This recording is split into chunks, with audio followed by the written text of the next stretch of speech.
How we doing, guys? Moose here, episode 21 of our West Ham United career mode, and this will be our replay in the FA Cup Quarterfinals against rivals Millwall. If you take a look at the team lineup here, you can see we've really had to mix things up from the last game because this game comes just 3 days afterwards, meaning that fitness-wise we've had to mix up the whole lot. We've stayed with the same formation because I thought it did create us a number of chances, but we have Zarate actually getting in that striker position up top next to Saka with Downing in the hole behind, Amalfitano, Chiate, and Noble in the middle, and then we do get a little bit more strength in defense in both Tompkins and Reed are both back from their suspensions.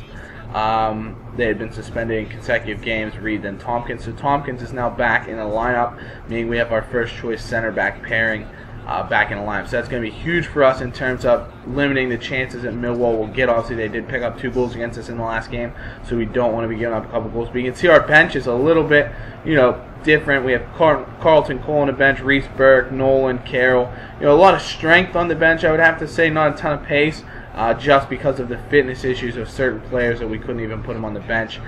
So we'll see if that will have an effect on this game here. But Millwall do come out in the 4-2-3-1. We come out in that diamond formation that hopefully will give us the strength at the middle and allow us to use the pace of Zarate and Saka up front to create some chances. But we start things off early here. Zarate getting forward on the left wing after dispossessing the right back Hoyt. He comes forward, plays the ball into Saka, and this is the exact start that we were looking for. Diafra Saka gets free in the center of the area and heads the ball in past the goalkeeper forward. A fantastic goal. It was made by Zarate out on the wing, dispossessing his man, then just using his pace to come forward. Had so much space to range into, and it's a beautiful cross. And the man, you can see the center back and the left back just lose Saka in the center of the area. He gets a free header, and he's not going to miss from that sort of range. So Saka, with his second goal in the FA Cup, gives us an early 1-0 lead, and we get another chance here in the 7th minute with a corner. Noble whips it in, looking for the head of Downing, who flicks it on, and a great save by the Millwall goalkeeper. But we do come forward again. Amalfitano here on the ball, plays it into Stuart Downing. He lays up to Mark Noble, sees a run of Carl Jenkinson, and what a goal this would have been. Jenkinson on the volley. Beautiful ball over the top, and he just smashes into the side netting. I even left a replay in here because it was so beautiful, and we came out with a lot of energy. I think that's something that had to do with our home crowd. Of course, it really played into our strengths, playing in front of the home fans and wanting to come away with a victory. But from the free kick, Millwall here, McDonald plays the ball over the top to Chaplow. Cresswell is dispossessed and outstrengthed by the Millwall man. He floats the ball in for Easter, and Millwall with a goal eerily similar to ours.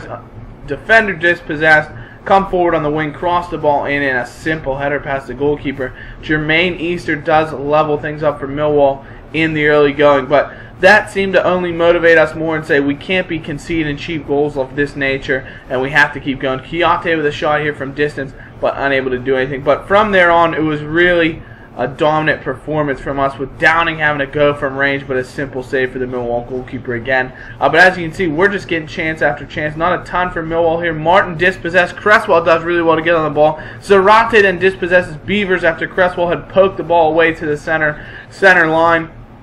Zarate's able to jump on it. It's very similar. Uses his pace. Plays it on the ground to Saka, and it's a great sliding little toe poke finish by Diafra Saka. He's got another goal created in a very similar fashion. And that's the thing that I was talking about in the beginning of the game, that we have the pace up front. Downing's got a ton of pace. Zarate and Saka, of course, both have absolute bags of pace, and they were able to use that ability on the counterattack to create chances for us when they're able to sneak behind the Millwall defense, and that's a similar situation that happened there. Zarate is able to win the ball at midfield, and he just had so much pace. Beavers was never going to catch up to him. Saka was able to sneak behind his defender and just toe poke in the back end. That's a huge chance, but Millwall looking for that quick reply again, but Martin's shot is stopped well by Adrian, so we're able to keep things level. But they do come here forward on the ensuing corner. Martin, the man who did just have his shot saved, is able to play the ball in, floats it, looking for the head of McDonald. He flicks it back towards Abdu. Abdu has a strike, but it just goes into the side netting, unable to trouble Adrian at his near post. Downing then, the 34th man, gets on the ball, plays out wide to Jenkinson. We've created a lot of opportunities from wide places. Jenkinson flicks in for Chiate, and his header comes off the bar. It could have been 3-1. What a chance for the Senegal international, but he's just unable to get in the back of the net. Noble then here in the 36th minute. So you can see we're still in the first half, and there were tons of chances in this game. Chiate plays the ball out wide. Diafra Sacco coming forward, looking for his hat trick. Use a fake shot to get inside of Webster. Creates enough space, has a shot forward with the save, and Millwall do clear the ball away and get out of danger. Well, we come forward in the 55th minute here. Zarate getting on the ball in his own half here. Plays it forward to Morgan Amalfitano, who I thought had a pretty solid game. I'll tell you what, our midfield was really strong. Downing plays the ball forward to Diafra Sacco, though. He does use his pace, gets around Webster, who comes in, slides. Zarate's on hand and smashes the ball into the back of the net. And it's 3-1 West Ham United, and that could be the goal that really decides things, because that was the issue with both teams last game, was no one was really able to put the other team away. Millwall, we of course took the 1-0 lead. Millwall came back with 2 goals, but only were able to take a 2-1 lead, which allowed us to get back in the game. We now have that 2-goal lead, which should cushion us against any future Millwall opportunities. But Downing plays the ball into Mark Noble here. He plays out wide to Aaron Cresswell. Cresswell then forward to Amalfitano. And I'll tell you what, Amalfitano, he's looked good. I thought he's actually looked better in central midfield positions than he has in wide midfield positions, as Jenkinson absolutely rockets one from outside the box there. If he would have scored, that would have been the goal of the season, not even a question. But what a ball played forward from Chiate to Jenkinson here to create another chance. But I'll tell you what, Amalfitano has looked actually better in central midfield. He's provided a lot of good passing, a lot of composure, as compared to when he's been in wide midfield positions, because he doesn't have a ton of pace. And he doesn't seem to attack with a lot of ferocity on the wings, getting in behind and creating chances from like a right attacking midfield position. So I think he's actually played better in central midfield, and that's where we'll probably end up still using him there. But we do get on the ball here, forcing them out of play.